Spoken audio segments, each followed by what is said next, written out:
So this next section is specific to those who are driven by purpose. Purpose as in something bigger than themselves, right? Whether it's yourself or somebody that you're working with. It's about making history. It's about we're going to do something that's never been done before. We're going to correct an injustice. It's unfair what they're doing to that group. And we can help this community out. We can do something about that, right? We can go out there and make some real change. We can, the kind of change that's going to really make some positive impact that maybe one day we're going to be proud of. When we look back, our legacy is going to say, here's what we did from 2020 to 2030, and we were all a part of it, right? That's purpose. The great thing about folks who are driven by purpose, if it's the right purpose, purpose typically has the longest lifespan, which means what? You're going to last the longest. So somebody who's driven by individuality, you can get your Ferrari, but you did that in a year and a half, you're done. You don't have another motivation to go after. It's like the next house, next thing, right? Somebody who is driven by advancement, let's just say you can get out there and get the task done and the project done in half the time, and now you're like, okay, now I don't know what to do. I'm kind of like sitting around, but we got it done in 2 years, right? Madness could be like, we could go beat that person, and you eventually beat that person, like, okay, I don't have anybody else that's pissing me off anymore. But you can have a purpose that takes 40 years, and this is a person that's going on a 40-year run. That's why purpose-driven people have a very special superpower, if that's really you. Now, let's talk about purpose. So for me, as I'm coming up, you know, I'm constantly asking myself, what's my purpose? What's my purpose? What am I supposed to do? What am I supposed to do? So I'm in the Army. I'm lost. I don't know what I'm doing. I'm just in the Army. Why'd you go in the Army? Because they said they'll give me a GI Bill, and I'm trying to get away from everybody because life is so hard. So I go into the Army. I don't have a real purpose. We didn't have. I'm just in the Army. 101st Airborne Division, I'm a Hummer mechanic, I'm doing what I'm doing, I'm good, I'm not, but there's not a purpose yet, so boom, I get out. Then I'm going to be a bodybuilder, I'm working at Bally's, I'm going to do this, boom. And I'm going to work at Morgan Stanley, I'm going to get into financial services industry because I love this kind of stuff, but then at Morgan Stanley declined the lowest amount of money they can invest was $500,000. Today it's $1 million. So I only help the rich people, so the rich was getting richer, but I didn't feel like, why do the rich people need my help in the first place? They already have money, right? Then it was, oh, Transamerica, we target middle America. We're helping people that nobody's helping out. Okay, I relate to this because nobody helped my parents out. I never had an insurance policy. My mom and dad never owned insurance. We never owned a 401k. We never owned a house. I've never owned a house. I've lived in an apartment complex at that time when I was a kid, right? We've never lived in a house before. We always lived in an apartment complex. Off of Doran in Glendale, off of Broadway in Glendale. Parents got a divorce. My dad lived off of Kester in Van Nuys. We've never lived in a house. Even in Iran, we lived in a Khiyabana Hojat, Street Hojat. It was always just a regular life. And then I said, boom, we're making an impact. We're changing people's lives. And I went out and sold an insurance policy to this one kid. One of our agents sold it to him. And 19-year-old kid, up until that point, I was in insurance just to make money. It was all about money. Why are you in insurance? Oh, because we change people's lives. I was just saying it. It was to make money, right? Then all of a sudden, this kid named Gilbert, 19 years old, nicest guy, buys a policy for $60 a month. It's a $100,000 policy. I'm sitting there saying, why does a 19-year-old kid need a $60 a month, $100,000 policy? Let me tell you what happens to this kid. I'm sitting there and I'm talking to his cousin. The cousin's sister calls me saying, Gilbert just died. But please don't react because I got to make sure my brother comes home. And my mom is worried because he's going to drive so fast in a Mustang that he may get into a car accident. Please cancel the meeting. Now imagine I'm the person getting this call and I'm talking to this girl, sweetheart of a girl. And I'm like, shoot, I get off the phone. I don't know, I'm 25 years old, 26, I'm like, something came up, I gotta let you go.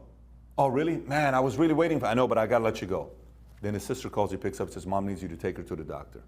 And he goes to Glendale, right? And then his Gilbert got into a car accident driving down on Verdugo in Glendale. Driving down, car breaks down, somebody else takes him down. He's making a left on Lexington, I believe. On the turn, making a left, another car gets past the red light, hits him, the car turns, he gets out. 19 years old, he dies. Mom and dad tried 7 years or something to get pregnant, never got pregnant. It's the only kid they ever had. Go to the funeral, nearly 1,000, 2,000 people show up. He was a Jehovah's Witness.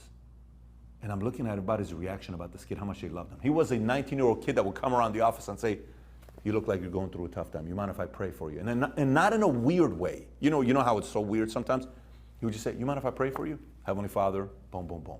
You're like, you're 19 years old? Yeah. His mom and dad got a $100,000 policy, and mom and dad said, I can't believe our son protected us more than we protected him.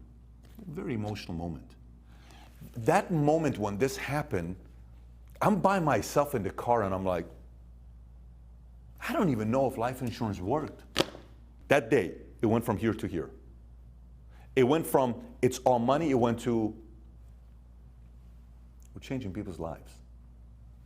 That was a purpose for me. Game over. From that day till today, we've sold nearly 500,000 insurance policies. Do you know how many people's life insurance policies we paid out? I couldn't even tell you the number, okay? $100 million life insurance policy, cash. Think about that. Just because it went from here to here, right? So what does that mean to you? To the right person, when that purpose becomes clear, it's no longer work, it's a mission. Make sense? It's no longer like, what do you do for a living? I sell life insurance. No, we protect families, right? Now, I'm not selling you life insurance. I'm not trying to tell you go do life insurance. The same happens when you see a husband and wife who get married and they buy a house, and you see them getting emotional because nobody in their family ever owned the house, and you see that one experience, and they're hugging you, thanking you, saying, we never thought this would happen, and you get in the car and you're like, I just helped these guys' dream become a reality. It's kind of cool. Really cool. You're a doctor, you're doing a surgery, you save someone's wife or husband, or son or daughter, and you're in the waiting room, and they come and they hug you, and they're crying, thanking you. They call you their angel. You're a mess when you go home. I mean, you have to keep it together, because one of the things about a doctor is you got to keep it together. But that's purpose. People who are driven by purpose, and it finally gets here, very different energy. It's no longer selling. It's no longer driving. It's inspiring. There's a mission behind it. There's an energy behind it. There's a fire behind it. There's a level of conviction behind it. And some of you may be individual, driven by individual. Maybe one of these things that you haven't watched yet. Maybe you're driven by individuality, your dreams, your cars, your house, all that stuff, right? Maybe you're driven by advancement. I need a checklist to know what I need to do. Maybe you're driven by madness. Somebody say you couldn't do it. But you could be all of those three things, and all of a sudden, boom, sometimes on the way to a dream, you get lost and find a real purpose. You're a whole different human being at that point. Because that energy is a different driver of an energy. So now, if that's you, what do you do with it? And how are you driven by this? So, what are the pros and cons of people that are driven by purpose? Number one, they are team players. Number two, they like to fight for others rather than themselves. It's almost like a flag carrier mentality. They see the bigger picture. They want to create something that will last. They are chasing the history books. They want impact and enlightenment. And the cons, they get unmotivated if they don't feel like they play a role in the bigger picture, and they struggle with minutia and the day-to-day aspects of the bigger purpose. Like, oh my God, I don't know about this stuff. Let's go take over the world. Let's go change people's lives. Let's go do this. Let's go do that. So now, if you are somebody that's more of a flag carrier, okay, you're better being a number two than a number one. Let's just say sometimes. Maybe you're better number two than number one. Maybe you're better fighting for others. If you were the person that never started fights, but you went and stopped fights, or they would call you, hey Johnny, Larry's getting into a fight. What happened? Hey guys, what are we doing? If you were the older brother that you would see a fight break out, and a couple kids at the park are going at it, you're like, hey guys, what are you doing? Who cares about this? It's not even worth it. Why are you doing this? You're both Armenian. You're both black. We're both from this community. We're both from, what are we doing here? Well, why, you think your parents would be happy? What's the problem? Let's figure this out. Like, that's the purpose. You're like bringing people together. Any great organization that's staying like this as a glue, I will show you 1, 2, 3 people behind closed doors who are the best team players in that organization. They diffuse issues. I call them Doug. Here's what great purpose-driven team players do. They diffuse when there's a problem. Somebody comes in and says, that person said such and such and things about me, and I don't think they like me, and I think that person said this about me behind my back. A Doug's gonna say, you don't know that. How do you know that for sure? You don't know that. Have you talked to them? Have you approached them? Have you asked them? Why would you all of a sudden jump to a conclusion? I don't think they would do that, right? They diffuse. Now the opposite is gonna say, I can see them saying something like that. But a person that's a great team player, they bring people down. They unify. They bring people together. They unify. A great team that wins, there's a unifier there. There's somebody saying, guys, we're doing this. This is not about you, Johnny. This is about us as a team. We're trying to do something that's never been done before. This is unify, right? A great team player. So diffuse, unify, and G, glue. It's the glue of the team. Every military team has a glue, guy that's keeping people together. The Red Sox are playing the documentary when they came back and they said it'll never happen. There was a guy that was the glue. What if we could pull it off? What if we could do this? Chin up. You know, you see this famous college basketball player that's going, the tall guy's going like this, and his teammate comes up and puts his chin up. Keep your chin up. It's okay. We got this. Team player, flag carrier. I got you. I got your back. Don't worry about it. Because only a bigger purpose produces this types of energy. A bigger purpose almost inspires people to be better teammates. A bigger purpose inspires people to be backing each other up. A bigger purpose inspires people to become flag carriers. That's the bigger purpose. So now the downside is trying to get those who are always big picture type of people to understand, hey, we have to still do the work day to day. Hey, we still have to come and do this here. Hey, we still have to sell this. We still have to process this. We still have to edit this. We still have to cut this. We still have to take a look at this to see compliance-wise it's good. We still have to pay commission. We still have to do HR. We still have to do the day-to-day stuff. That's the part. You go up here, here's what we're going to do. Bring back down and do the day-to-day stuff. You can't just always stay, because if you stay up here and not doing the day-to-day stuff, you're going to go out of business, okay? And you're not running a nonprofit. I'm assuming if you are doing a nonprofit, you still need to raise capital anyways, because even as a nonprofit, if you don't raise capital, what are you going to be doing, right? But the point is, you got to do the day-to-day stuff, even if you're somebody that's driven by purpose. So here's the one thing about if you're driven by purpose, like I said, Pat, we're going to be doing X, Y, Z. This vision is so big. Here's what we're going to do. Here's what we're going to, okay, great. So that's fantastic if that's the why, because remember how on the advancement side, people in advancements want to know what we do, why we do it, how we do it, right? In advancement, because they're logic, they're more interested in what and they're interested in how, right? Why is their weakness. Versus purpose is like, what do we do? Why do we do it? Oh, this is why we do it. Awesome. They sometimes forget how to do it. On the purpose side, you need more focus on what we do, which you already know, but how do we do it? How do we go get this done? So once you get to how to, you need to get into recruiting mode. Who do I need to recruit? Who's going to help me do this? Who's going to be better at processing? How can I delegate this? How can I find a person that's going to help me with X, Y, Z? So the recruiting part, the bigger the purpose, the better people you need to recruit over and over and over again. If the vision is massive, you need better people to recruit constantly. So you're constantly in recruiting mode. Now, here's the other thing. When the vision is big, the purpose is big, you know, and it's a 10-year run, it's a 20-year run, it's a 30-year run, it's a 40-year run. You need patience. You need patience during that time, and to know where you need stamina, you need endurance, you need to know that anticipate not everything's going to go right your way. You're going to have a lot of people that are going to laugh at you. You're going to have a lot of criticism.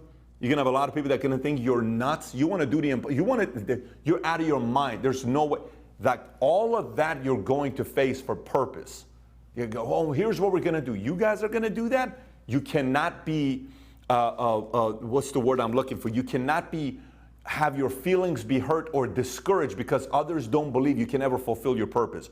You have to automatically anticipate the fact that you're going to attract a lot of haters, because it's crazy to say what you want to do in your life. That's insane. It's not logically reasonable to think that's even possible for you to do that. So don't be surprised if you attract more haters who are not really on your side to think that your purpose can become a reality. When it does happen, and if you watch this course, you could sit there and say, well, it was supposed to, I watched in this course, Pat talked about it. It's supposed to happen. Why am I so surprised? I shouldn't be surprised. Pick yourself up, chin up, vision's big, purpose is big. Put the team together, let's rally, let's go back and focus on a bigger picture, and let's go do what we need to do to get to the next phase. Make sense? Because that is inevitable and it's going to happen to you. So now, what if you have a big purpose and you're trying to drive your organization, the people that report to you, how do you get the best out of them? What if I'm driven by purpose myself as well? The way you do this in the following way. Everybody on the team has to know that the role they play is very important for what we're trying to do. Everybody. From the front desk person, to the person that is checking mail, to the person that's doing the most smallest thing in the office, to the highest C-suite executive, everybody needs to know that their role matters. Everybody. And there needs to be value behind it. Here's the next part. There needs to be constant source of inspiration. If you're trying to build a media company everybody needs to read the book by Ted Turner, by Bob Iger, or by Kirk Kerkorian, because that's the source of inspiration. Here's what we're doing. You sit down and you watch documentaries on Pixar, on Disney, on what they did, all that stuff. Here's what they did, because you're trying to bring everyone together. There needs to be a constant source of inspiration. But as you're doing the purpose, I'll never forget, we had a meeting one time, and I sat down, these 7 people, we're about to start an insurance company, and it's 3:30 in the morning, and we're at this building in Northridge, 8550 Balboa Boulevard, Northridge. Never forget that building, right next to Lulu's, okay? We're in the office and we're talking, and I said, I want to say something to you guys, but I hope this doesn't upset you. What's that? What we're trying to do is very hard, guys. We're trying to build an insurance company. So it's very hard. I don't have a degree from Georgia Tech. I don't have a background in building a company. I don't have billions of dollars. I only have $500,000, and I'm risking all my money that I have, right? What I do want you to know is, even with everybody that's in this room, 1 or 2 of you guys are not going to be able to make it all the way through, and you're going to turn against us, and you're going to make it harder against everybody else. And I want the other 5, if you're going to be around, to not be surprised when that happens, because it's natural. What we're trying to do is very, very hard. You know what everybody said? It'll never be me. It'll never be me. What's funny is the first 2 people that said it'll never be me, they were the first 2 to go, and it only took like 3 to 6 months for that to happen. Because you have to know that driven by a big purpose, it's so hard. Like, what are you doing? Almost the world is saying to you. You think you're capable of doing this? Yes, that's what we want to do. You know how hard that is? I know how hard it is. And that's what you want to do? Yes.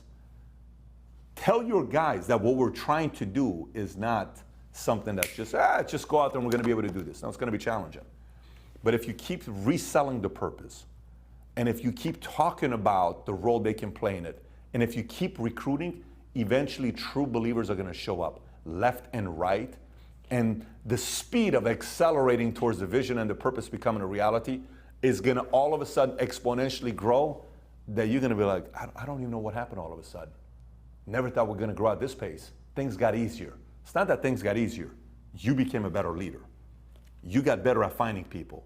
You got better at positioning people in the right place to get the most out of them. So it's an art on how to drive people that are driven by purpose.